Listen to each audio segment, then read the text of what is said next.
कृषी मंत्री माणिकराव कोकाटे सध्या अडचणीत सापडलेत। काही दिवसांपूर्वी त्यांच्या मोबाईलवर रमी गेम खेळतानाचा एक व्हिडिओ सोशल मीडियावर व्हायरल झाला होता। आमदार रोहित पवार यांनी त्यांच्या एक्स हँडलवरून हा व्हिडिओ पोस्ट केला होता।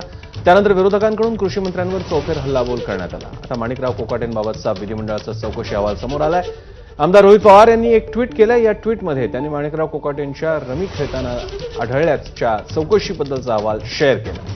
कृषी मंत्री सभागृहात केवळ 42 सेकंद पत्ते खेळत नव्हते, तर तब्बल 18 ते 22 मिनिटं पत्ते खेळत असल्याचा विधानमंडळाच्या चौकशीचा अहवाल असून हा अहवाल मुख्यमंत्री तसंच उपमुख्यमंत्र्यांकडे देखील सादर केला असल्याची माहिती आहे। सरकार याबाबत खुलासा करेल का, असा सवाल रोहित पवार यांनी केला आहे।